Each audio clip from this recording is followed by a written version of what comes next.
Senhor esteja convosco. Ele está no meio de nós. Proclamação do Evangelho de Jesus Cristo segundo Lucas. Glória a vós, Senhor.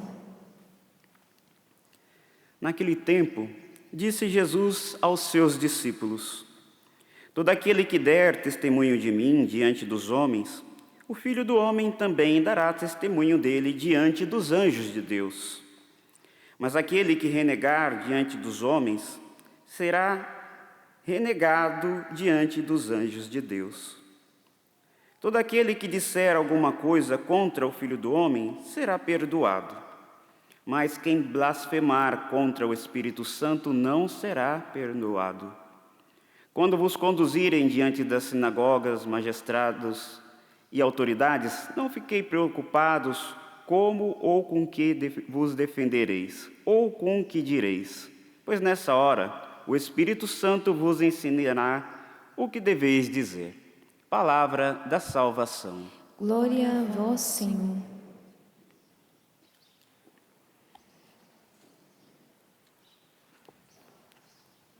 Queridos irmãos e irmãs, percebemos nessa semana, ali, no Evangelho, na liturgia, Jesus que discutia, que debatia com os fariseus e com os mestres da lei, os religiosos daquele tempo.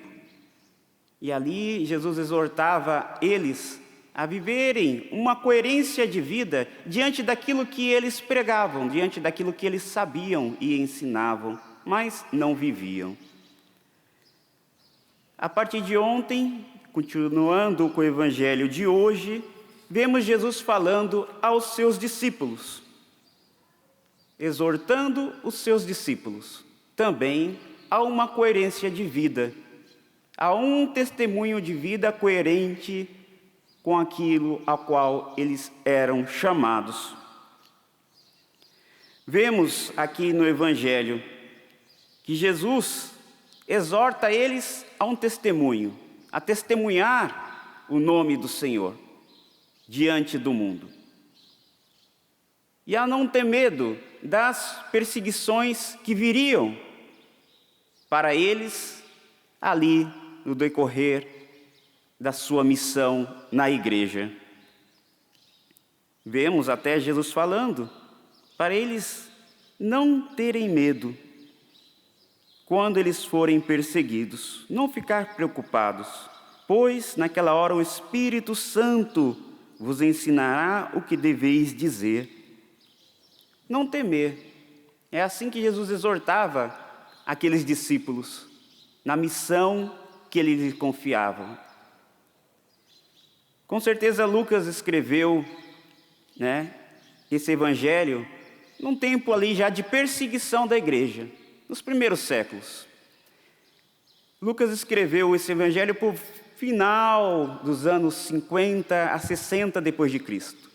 Então, um tempo já depois da igreja estar caminhando, já terem vivido ali, a ascensão de Jesus ao céu, o Pentecostes, de viverem ali a primeira caminhada como cristãos, e aqui por essa época já se começava uma perseguição para aquele povo. Por isso que Lucas, nos seus escritos, vem animar com as palavras de Jesus aquela comunidade, aquele povo que sofria perseguição. Aquele povo que sofria aquela perseguição era exortado a continuar a testemunhar o Filho do Homem diante do mundo.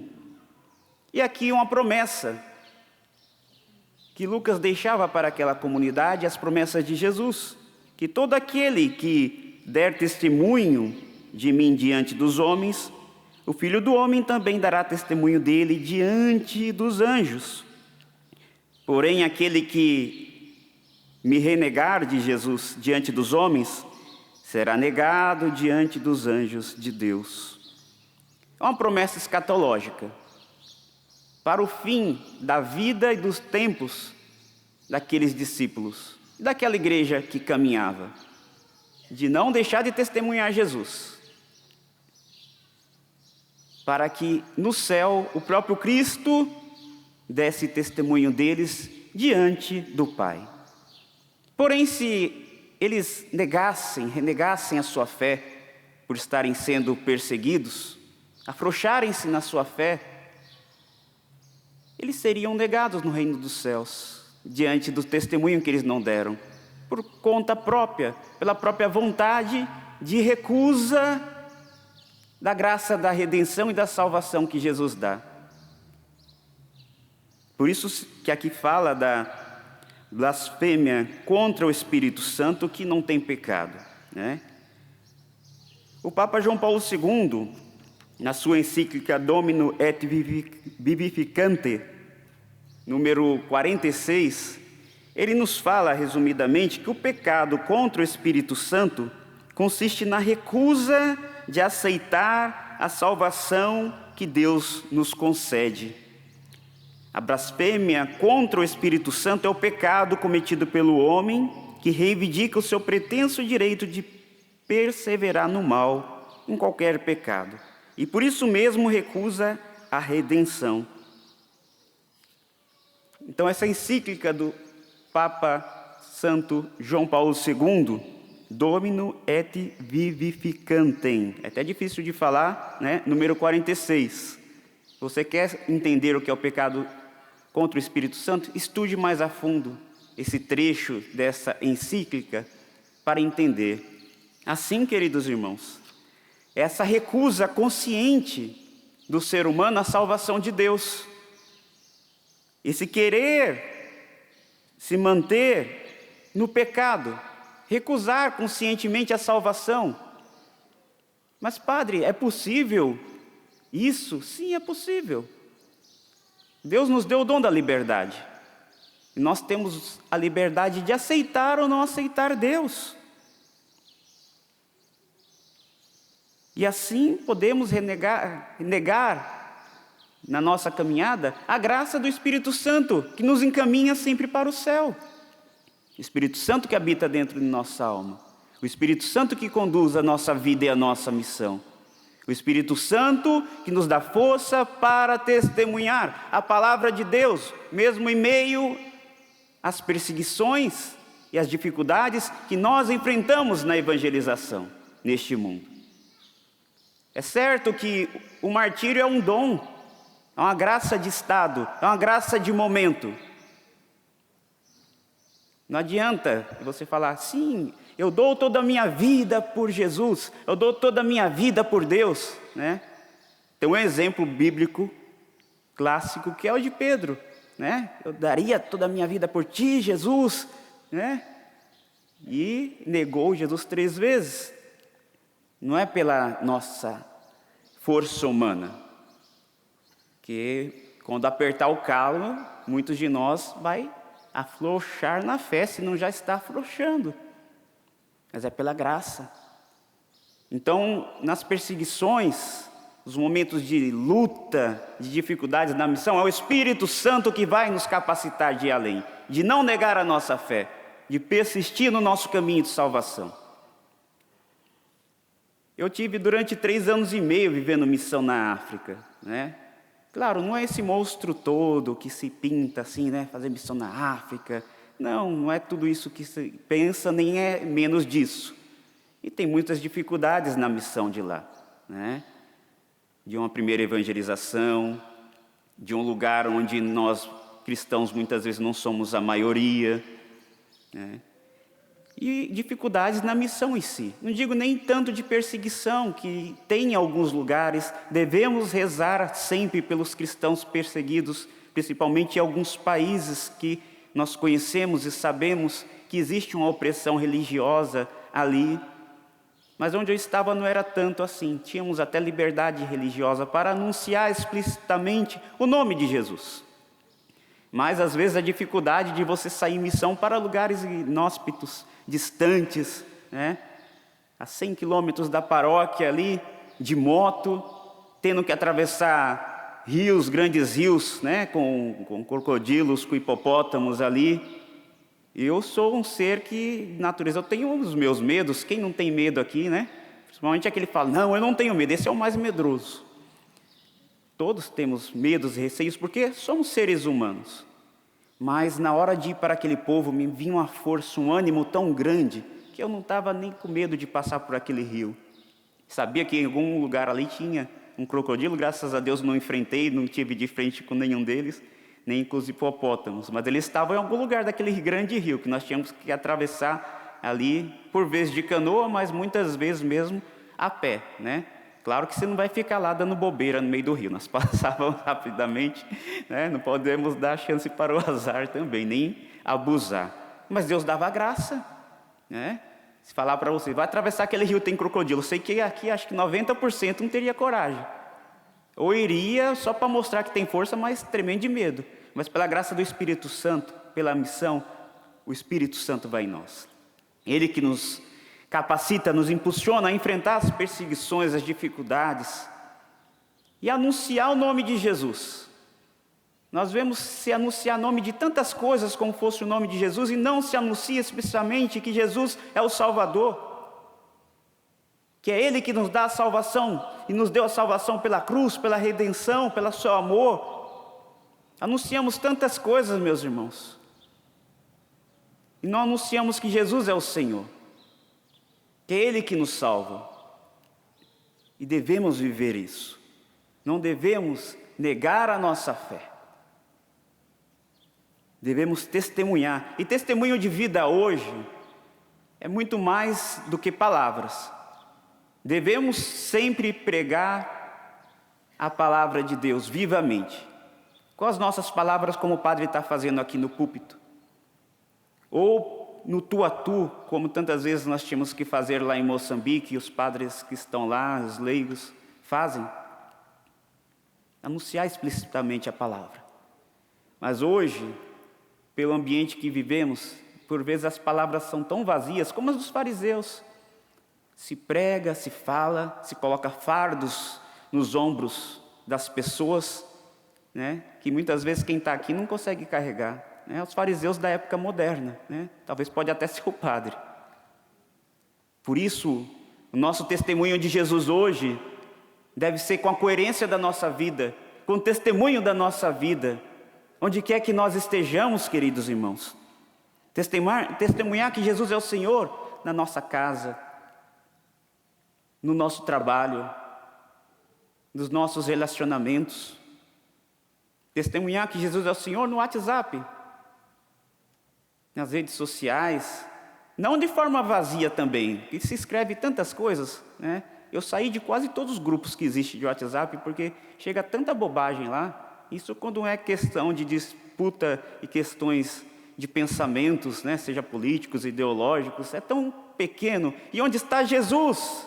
Onde está o Senhor em tudo isso? E tantos, né, que lança ali, mas você vê a coerência de vida onde é que está? Afasta até mesmo aqueles que não são cristãos de nós, porque damos contra-testemunho. Precisamos testemunhar com a nossa fé, com a nossa coerência de vida, que Jesus é o Senhor. Não é Deus que nos renega e nos renegará no tempo final, no dia do nosso julgamento final, somos nós próprios. Não podemos viver uma fé vazia, uma fé de formalismo, uma fé de dizer, eu vou para a igreja para cumprir um preceito. Nossa fé tem que ser uma fé viva.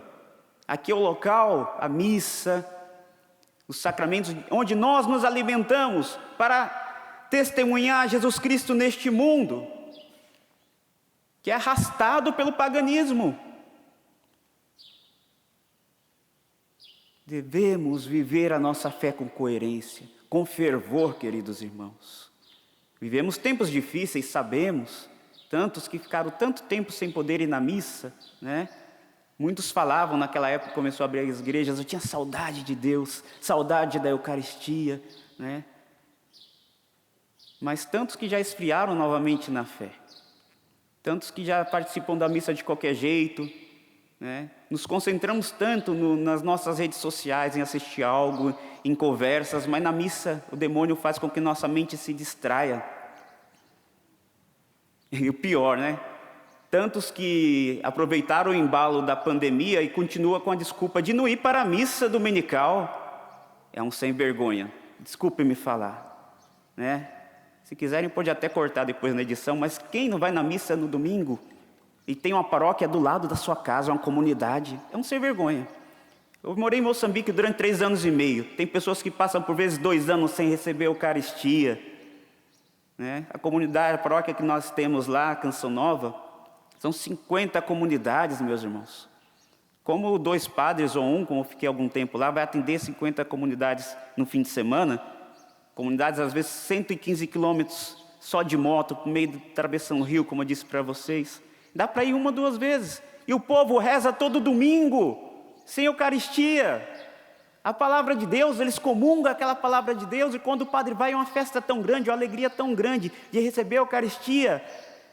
1, 2 vezes por ano, máximo 3. Teve uma comunidade que ficou 2 anos sem o padre conseguir chegar lá. E nós temos a comunidade, a missa no nosso lado, no lado da nossa casa, e ficamos com desculpas. Por causa da pandemia. É mentira!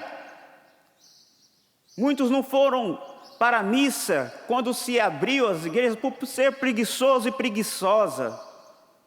Não foi, a igreja, o coronavírus é uma realidade, o padre pegou, o padre traz sequela até hoje, queridos irmãos.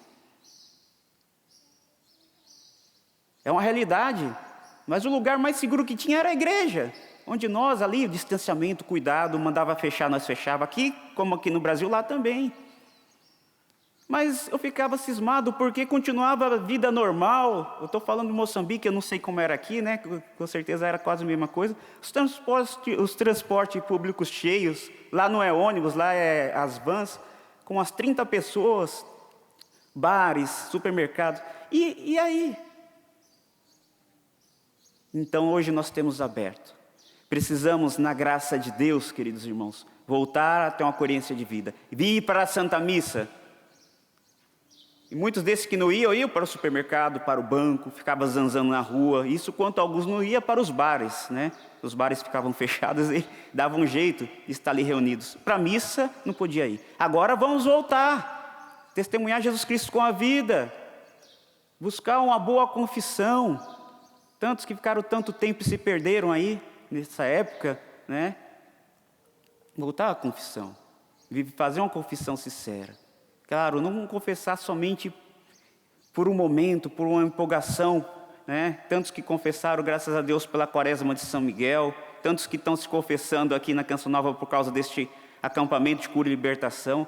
Não, a confissão tem que ser sempre que você achar necessário. A igreja fala 1 vez por ano, pelo menos. Mas quantas vezes nós pecamos? Precisamos, queridos irmãos, de coerência de vida, testemunhar Jesus Cristo com a nossa vida. Para assim nós, um dia, o próprio Cristo testemunhar no reino do céu. Esse deu testemunho de mim, não somente com palavras, mas com sua vida. Glória ao Pai, ao Filho e ao Espírito Santo.